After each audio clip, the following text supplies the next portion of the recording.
Scooch on up here. All right. Well, hello, you guys. Welcome to a brand new episode of Hot Topics. Let me tell you guys what this show is about. This is the show where we like to have those tough conversations, all in the name of education. We like to talk about education, employment, mental health. We, we've had conversations about being a child of divorce, financial literacy. We've done a multitude of topics on disabilities. We like to take those things that we don't really talk about, or there's things that we always wanted to know about. Either we keep it to ourselves or we kind of keep it in a small circle of friends. Well, this is the show where we like to take all that and put it all in your face. So, this is a show where we like to get hot and steamy, all in the name of education, of course. And today is no different. I am excited about, I know I sound exhausted, but I really am. I really am excited about today. I am excited because not only do we have a repeat topic, but we have a repeat guest. So let me remind you, rather, let me tell you what the topic is today. The topic today is double standards. So we are bringing it back. It is double standards part 2. And my returning guest is Jonisha Jones. We had an awesome conversation last time. We actually went overtime. We just decided we're just going to bring it back and continue that discussion. So Jonisha is coming back to the hot seat, and I am excited that she is back. And I think she's the first guest that is a personal friend of mine. Everyone else I met on the internet. No, she's actually she's the first one I knew for like 10 plus years. So, yeah. So let's me tell you, I'm all over the place today. I'm sorry, guys. I really am exhausted.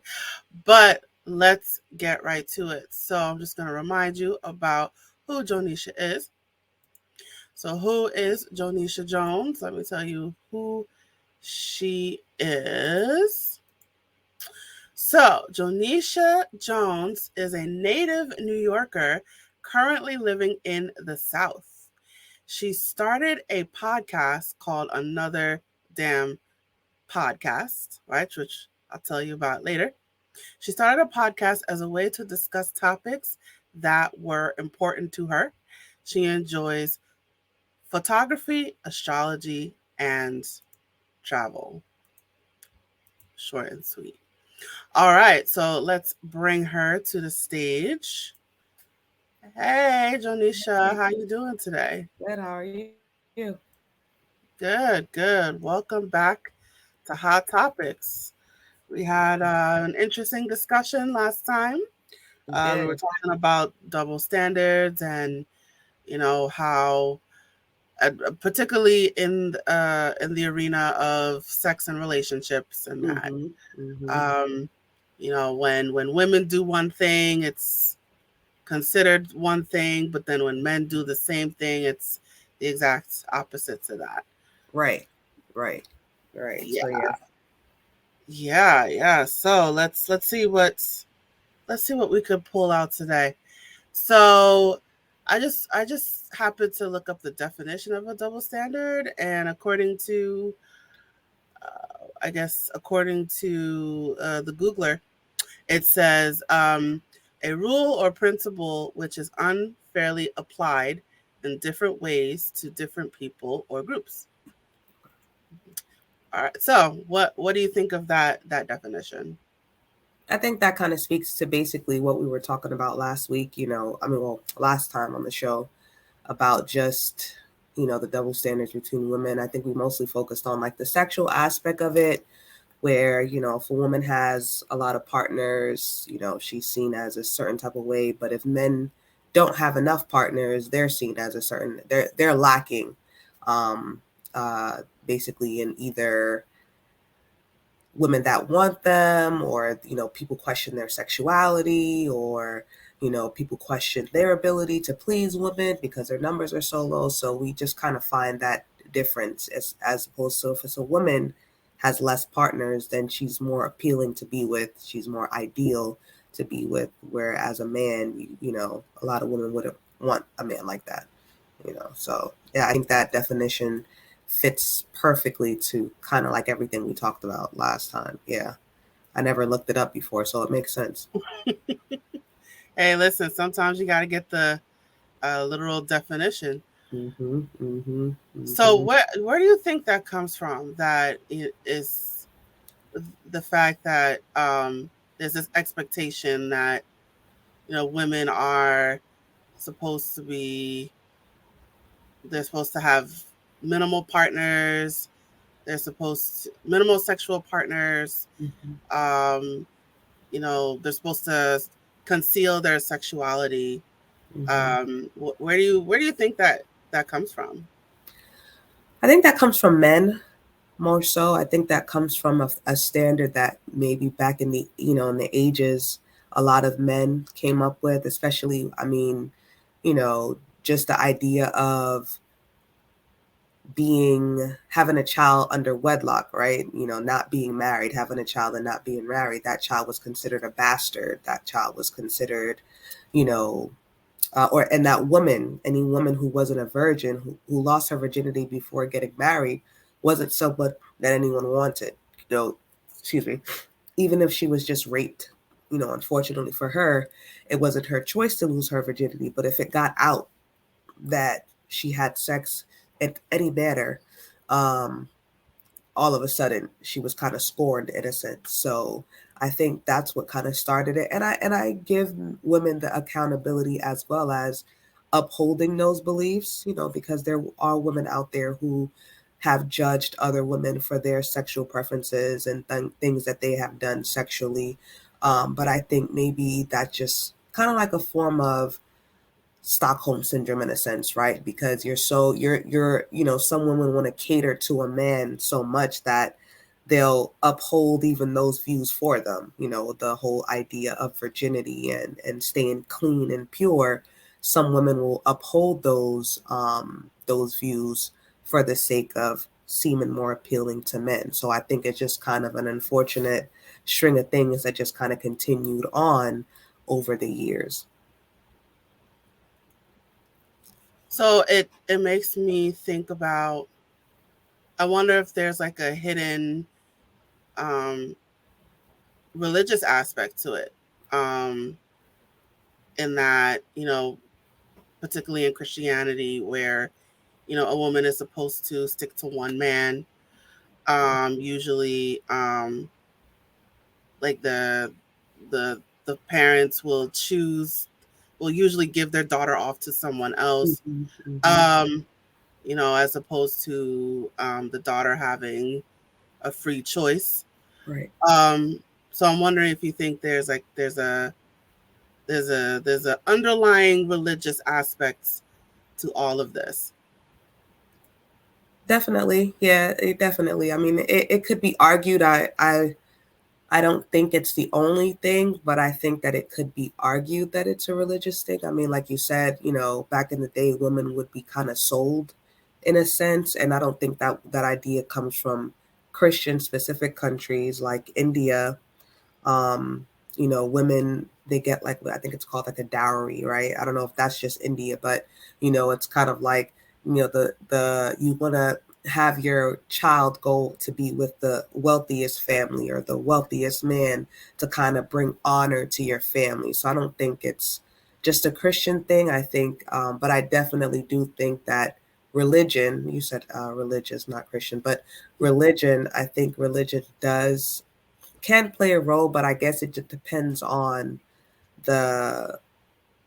I think it depends on the specific type of religion. So I like Christianity, man and woman, husband and wife, that kind of one and one thing. And I don't. I think that a lot of countries that participated in, polygamous relationships, I think once we maybe once they kind of became Christian societies, they probably had to let go of those views on life, as opposed, to where men could be with multiple women. And we only, when we look at polygamy, we only see where it's one bed with a bunch of women, a bunch of wives. I think it's still kind of taboo to see one woman with multiple men, but it does happen. So, yeah, I think it can be argued that religion plays a role, but I think it just depends on the religion in question. Yeah, like even in with I think in any religion, the woman still is subservient to the man. So even with like polygamy, where it's common for one man to have multiple wives, there's still the one man, the one dominant man, as opposed to one woman having multiple husbands, Right. Right. so it's this. I mean, I think there's that hidden, Christian aspect about, the man is the head of the household, the dominant figure. And I think even in the Old Testament, if a woman were to, if if she had sex outside the marriage, she was stoned to death, right? Mm-hmm. Um, Mm-hmm. as opposed to, I'm not sure what the punishment is for men. No, I think men, like, they had to go to they were a whole other town. They were excommunicated, I think. But women, it's in the Old Testament. I think that they was actually stoned to death. Um, so there I there's this favoritism toward men. I Yeah. think. I think in terms of religion, and even in terms of double standards Right. that, and in a way still carry into today, but in some ways that it is changing. Right. Right. What are I your don't know. thoughts on I don't think it's. I mean, I don't think it's changing. In terms of the man being the dominant one, I don't think that idea is changing so much. I just think maybe people are starting to take notice of it, and there's more conversations happening like this. There's a lot of more podcasts coming out. I know, we had the feminist movement, but I think that even that feminism in itself um, can be kind of toxic in a sense because the reason I say that is because Dave Chappelle gave the example of the fact that women exclude men out of feminism when I think they definitely need to be involved. So not in a dominant sense, but just in a sense of them leading the way and kind of since they, in a sense, if we're talking about just the past, I like I said, that men kind of created the standard of what a clean woman is and how sexual a woman can be. I think it'll be up to them to also continue to dismantle those thought processes, to where they need to also be involved in feminism, and we need to change the idea of feminism being just a woman thing when it's supposed to be someone who believes, women are all equal or everyone is equal in a sense, if we look at the definition of that. So I think that more people are starting to question why, why we have these standards, why we're still upholding these standards. We're starting to question and discuss, just the kind of damage that these standards are doing in a society that's becoming a little bit more judgmental because we have the access to be more judgmental to people. We have more people's information now. My boyfriend and I were just watching an episode. I don't remember the name of the show. Uh, it's on Netflix. It's a documentary about a man who, I think his name is Hunter Moore, who created revenge porn, which is basically taking people's pictures, their sexual pictures that they in their like they take privately on their phone. In some cases, it was something that was sent to someone else, but in other cases, it was a provocative picture they may have had it on their phone. And the issue became that he created a site called Is Anyone Up, where a lot of these pictures were being uploaded, some by submission, like me submitting my own picture. Other cases, it would be my ex-boyfriend submitting my picture because he's hurt that we broke up or I cheated on him or whatever the case may be. And in other instances, it came out that this guy was hacking people's personal accounts, their email accounts. And let's say, this happened around 2009, 2010. So that's when we first started to really that's when like the digital age started to really explode, and people, were starting to use the internet more and find more ways. Before, if you wanted to save, because I remember I've done that before, like if I wanted to save a picture or save storage in my phone, I would email the pictures of myself that I wanted to keep. I would email it because I would have my email, which holds so much more bigger storage. I would send it there. So I think that's what was happening to people.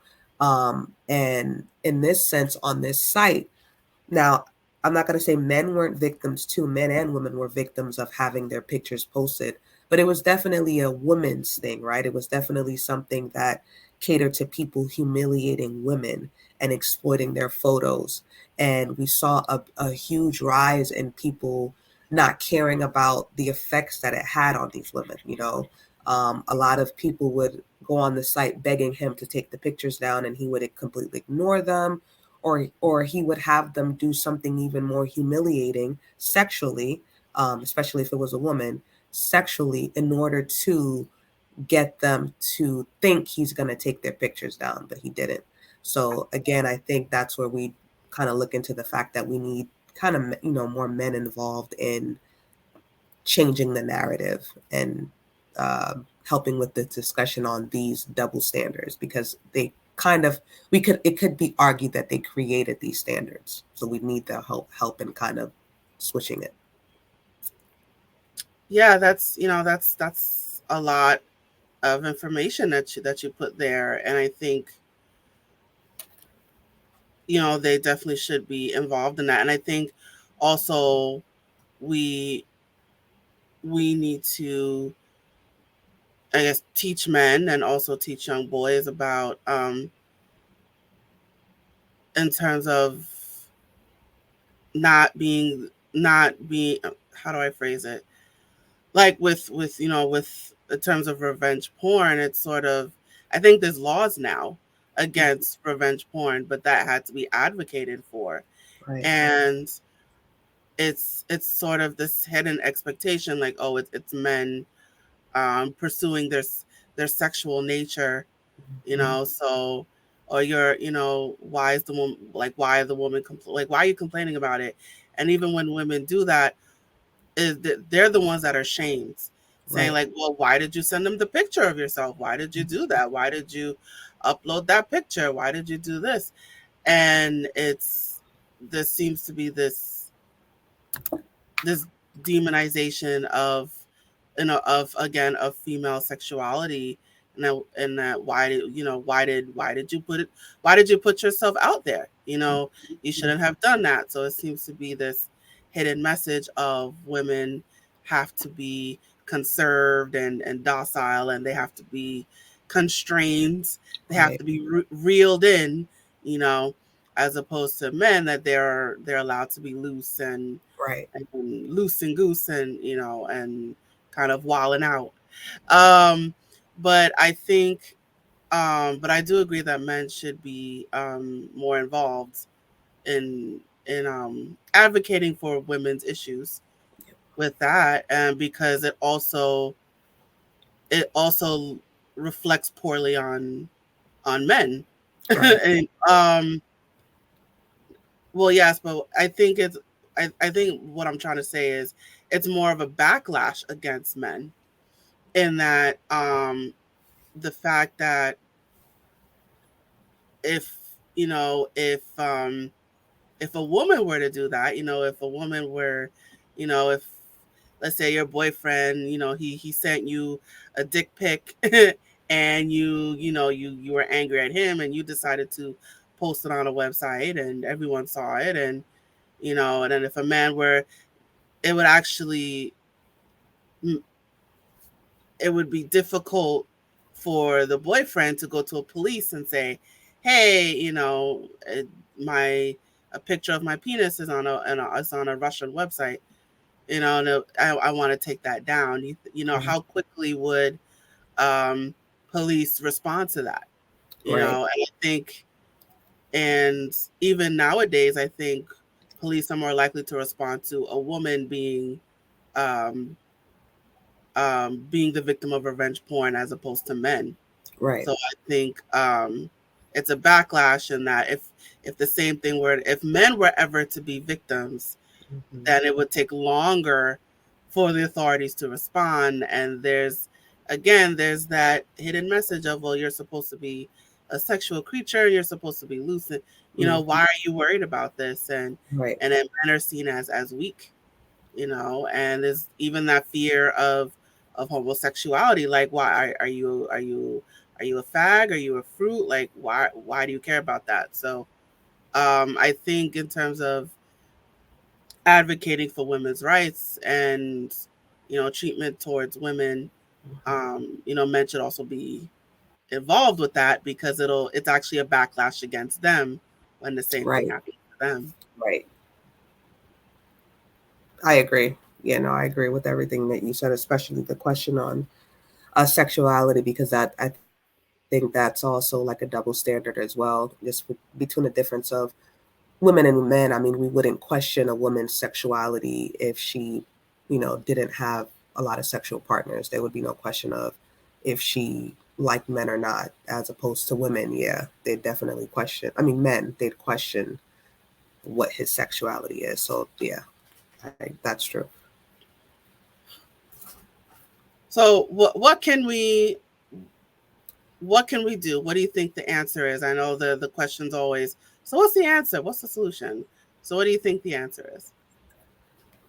I'm honestly not sure. I know that we have a lot of people do podcasts like this. I mean, I had a my on my podcast, I touch on it on the very first episode, but I honestly don't know what can be done besides conversations. I don't know if maybe just continued conversation can kind of like help with the deprogramming of our minds when it comes to that. I mean, obviously, we're thinking about it.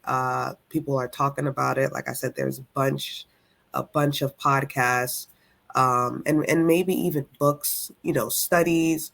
I'm pretty sure there's a lot that's being put into really answering this question, and a lot, or a question that's kind of encompassing what's going on right now. But I'm not sure, besides maybe, you know, starting in the household. I mean, a lot of our characteristics are learned, kind of like a nurture kind of thing.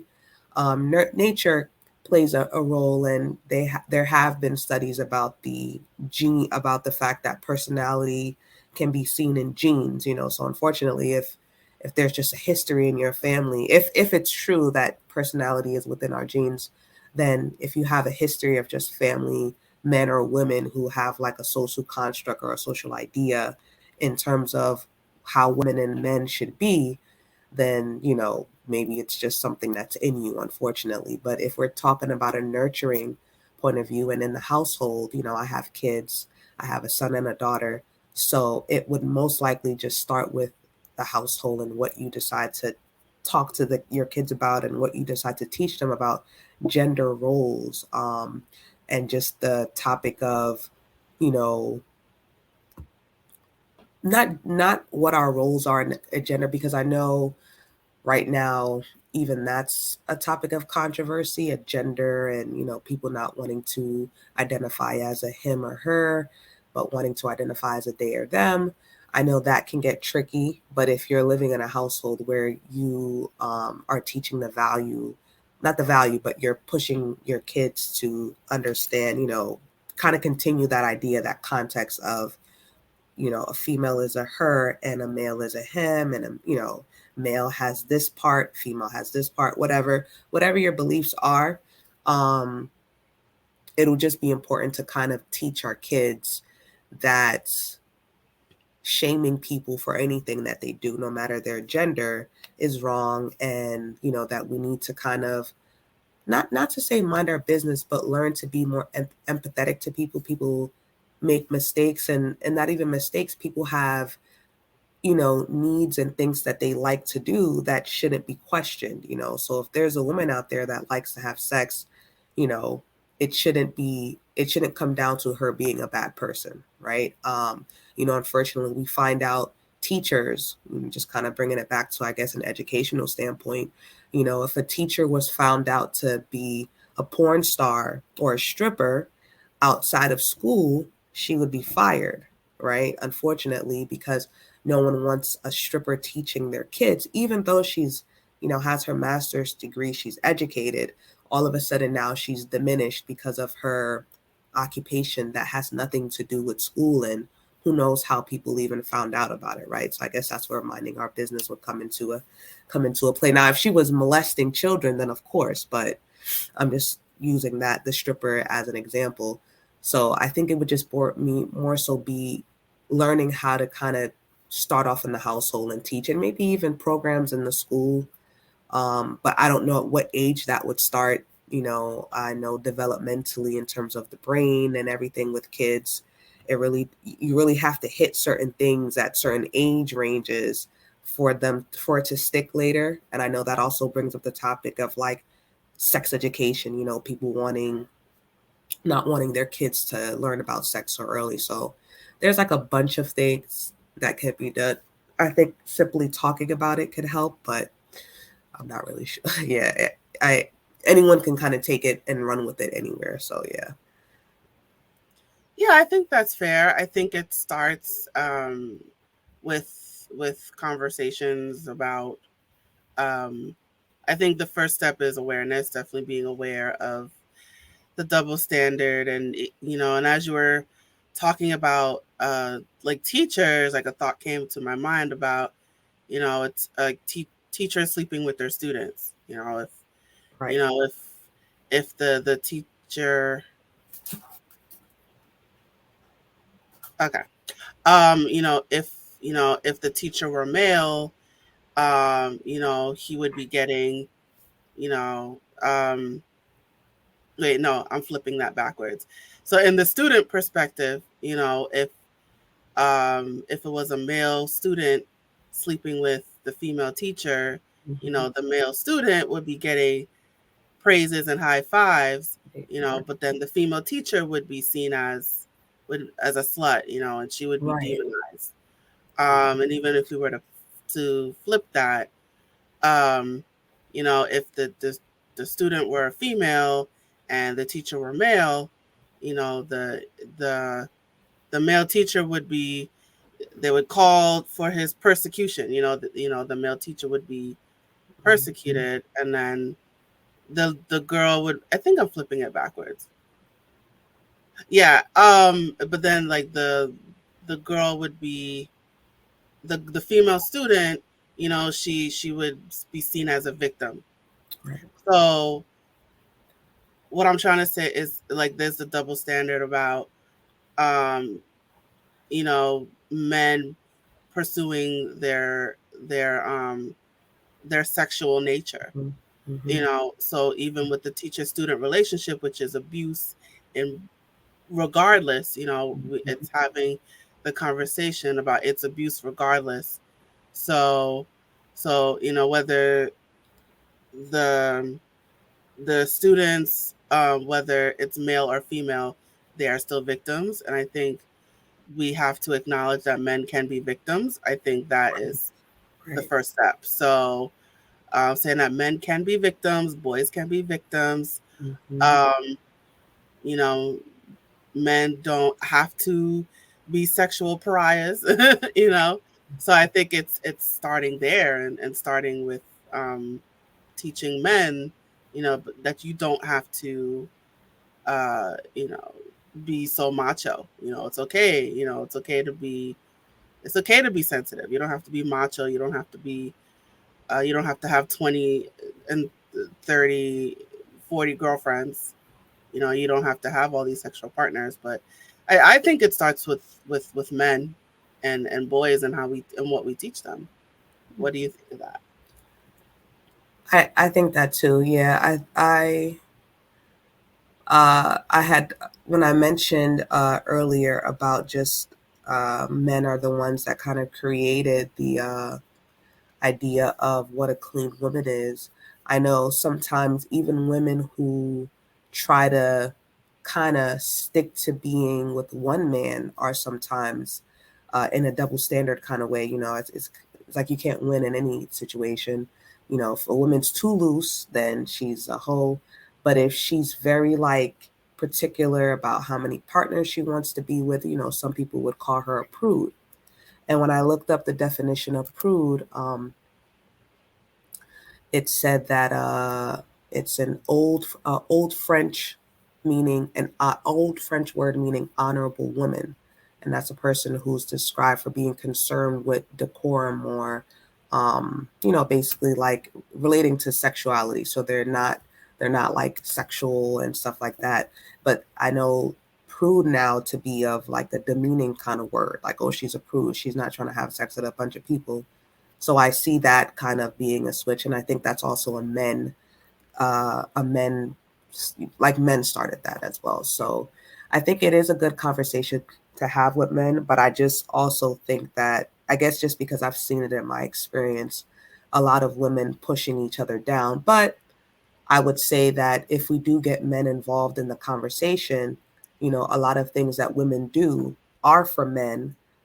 So I think that getting them involved, if they're changing the way they're acting towards women who are more sexual or women who are prudish, I think that if they change, then, you know, it'll kind of maybe help with changing the narrative. But I think it does start with women only because you know, women raise the children in a sense, and that may be sexist and may not. I mean, we've been seeing changes with men staying home with kids now too, but I think in normally it's the woman raising a child, so it'd be the woman to kind of teach both children, you know, to kind of change this narrative. Yeah, yeah. So I was one. So I'm just wondering, as you're talking, you said you have a son and a daughter. What what are your what are your morals when it comes to?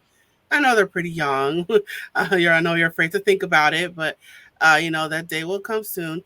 You know, what are your morals about sexuality and um, victimization, victimhood? What are your morals when it comes to your own kids? I don't have any morals per se, because I think then that would kind of I think I would have to not well not that I don't have morals, but I don't have anything in particular that I've been teaching them for the most part. I mean, you know, more so just kind of talking to them about, you know, just letting them know openly that you know, whatever in terms of whatever they do with their sexual preferences or whatever they decide to do, that I'll support them in that. But in terms of like, you know, I haven't had those conversations with my son or my daughter about like rape and, you know, victim shaming and, you know, and stuff like that. We haven't gotten that deep into things. I mean, like you said, it is coming. My daughter started middle school, but uh, I guess that's a good question. So I guess it's something that I'm gonna have to look into myself to kind of see which direction I can take that or how I want to approach that when the time comes for me to have those type of conversations with them. Yeah. Yeah. So in terms of even about dating, is it, what are your rules on dating? Yeah, that don't have any rules on dating. I haven't even thought about that. I mean, because even that's kind of a rabbit hole in a sense because the thought process would be that I would tell my son, you know, he has to take a girl on a date, he has to open the doors for her, he has to pay for everything, he has to do this and that.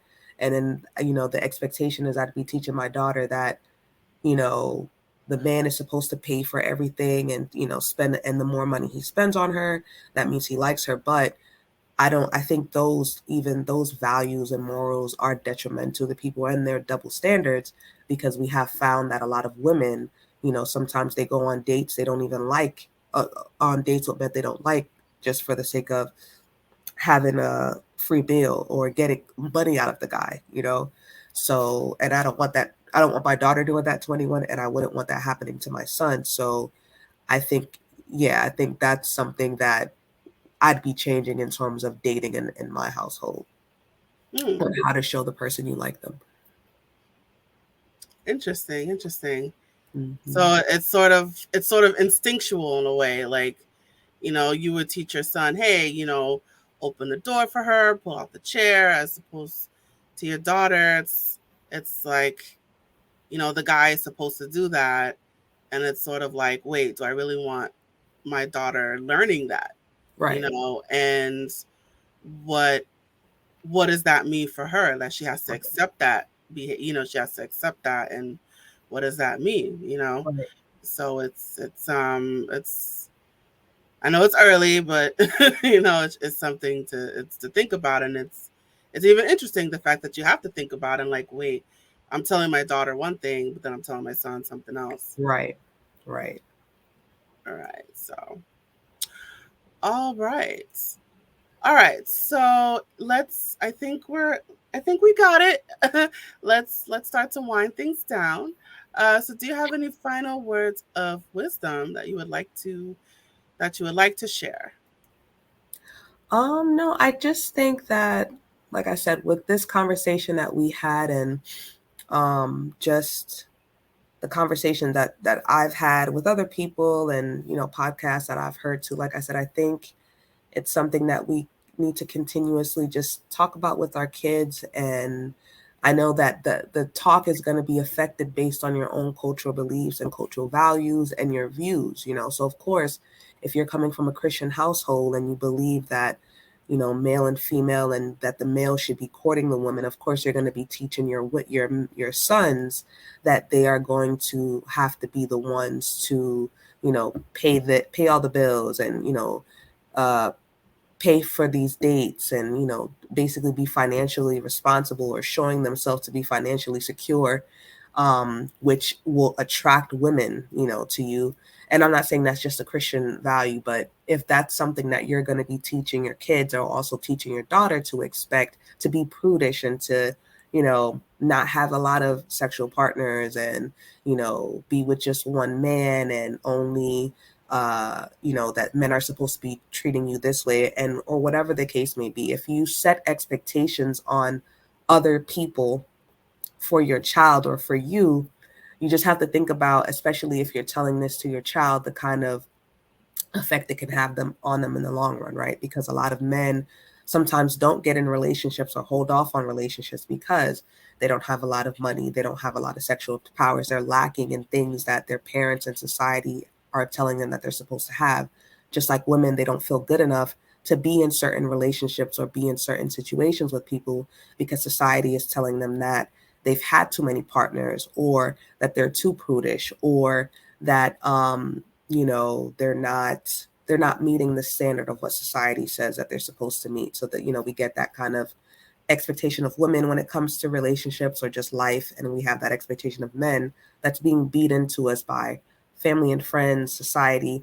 So I just urge people to just think about those things when they're setting those expectations, and kind of projecting their own, because it's all projections of our own things, or things that were passed down to us from family, and again, cultural values, religion. So I think the best way is to really think about that, and start to kind of break away from those thought processes long enough for you to see a more objective viewpoint, and see how it can affect your children in the long run, if that kind of stuff matters to you, or if that's something you think you could look at. Because I'm pretty sure people can argue that, well, making a female think about being prudish or whatever will save her from ending up on someone's website, or save her from being with a bunch of men. But if that's not how she is internally, if her desires are to be sexual, now we're hindering her from being sexual. And who her lack of sexuality benefits who, um if not just stopping people from talking about her. So that's my words of wisdom. Fabulous, fabulous words of wisdom. Thank you so much, Donisha. All right, so Promo time. All right, you guys. So Jonisha Jones, she don't got much. She's on Instagram and she's on TikTok. So check her out on Instagram at JoJo underscore San Diego 369. She is also on TikTok at supernova underscore Jones 39. So please go over to those accounts and follow her. If you need to reach out to her, those are the ways you can reach out to her. So I encourage you to follow her on Instagram and follow her on TikTok. If you were inspired by the words that she said today, I encourage you to reach out to her on TikTok again at supernova, well Nova Nova underscore Jones 39.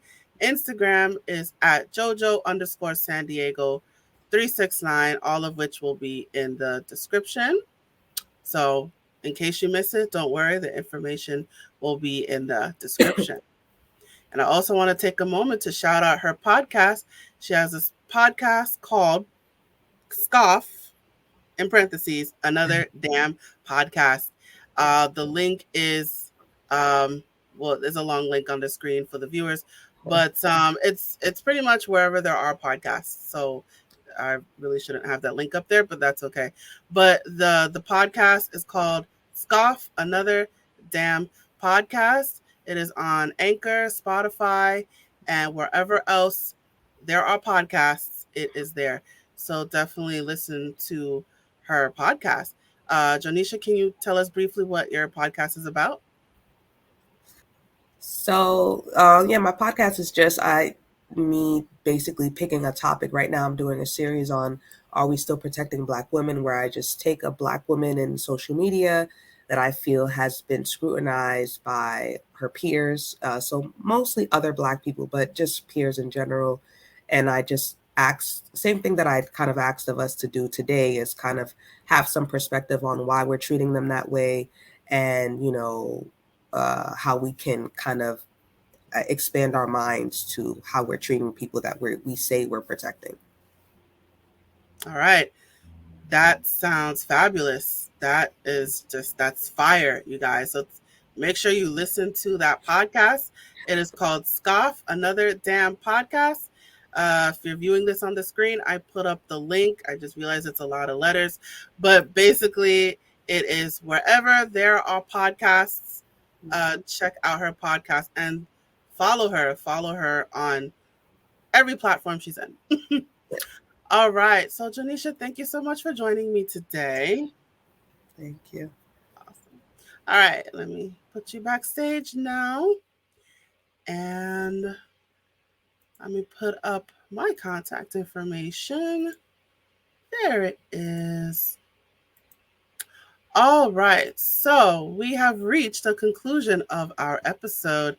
Thank you so much for joining us today. Please check out our other episodes and don't forget to follow and subscribe, whatever platform you are watching or listening this show. Please follow and subscribe and check out our other episodes. And while you're at it, please let us know what you thought about this episode by leaving a comment in the comment section or in the comment thread. I, Gabrielle, would appreciate your feedback. And as a reminder, this podcast is a production of A Step Ahead Tutoring Services. So if you would like to learn more about our company, what we're about, the services that we have to offer, I will tell you our website. It is www.astepaheadtutoringservices.com. And we are all over that social media as well. We are on Facebook, Twitter, Instagram, what else? WhatsApp, Eventbrite, YouTube. So definitely check us out all over our social media and please follow and subscribe there as well. And I do want to shout out that we have a coupon going on right now that if you are looking for a tutor and you reach out to us and you let us know that you heard about us from Hot Topics, we will give you 15% off 6 hours of tutoring. I'm going to repeat that again. When you reach out to us looking for a tutor, whether for yourself or for your child, and you put down that you heard about us from Hot Topics, boom, 15% off 6 hours of tutoring. So that should motivate you to seek our tutoring services. And lastly, I want to encourage you to sign up for our email list and our texting list. You will receive exclusive offers, promotions, announcements, the whole 9 yards, as they say. So I encourage you to sign up for our email list and our texting list. That information is on the screen right now for those of you watching this on video. But if you're listening on audio, that information is in the description. All right, so now I'm going to share this final message before we close. Hey there, have you heard of us? We're a small team of tutors here at A Step Ahead Tutoring Services. We believe that education and information should be accessible to everyone, regardless of income, race, or creed. We're dedicated to making this happen, but we need your help. Please consider making a donation to our company. No amount is too small. Your donation will allow us tutors to remain employed. Offer free and low-cost services, put on productions like this podcast, and reach out to families nationwide. With your help, we can tackle the academic challenges of our students and the emotional, mental, and behavioral changes that result from these challenges. As a bonus, we can improve our communities in the process. Support us today. Send your donation by Cash App to $ASATS 2013, by PayPal or Venmo to @ASATS 2013, or by Zelle to success at astepaheadtutoringservices.com. For our Facebook Live viewers, you can also send us a star.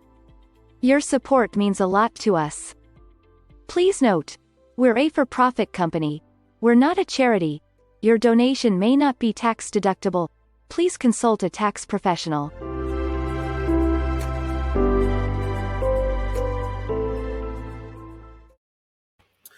All right, you guys, and that is it for the show. Thank you so much for watching or listening. I look forward to seeing you at the next episode. All right, that's it, you guys. Now I am signing off. Bye.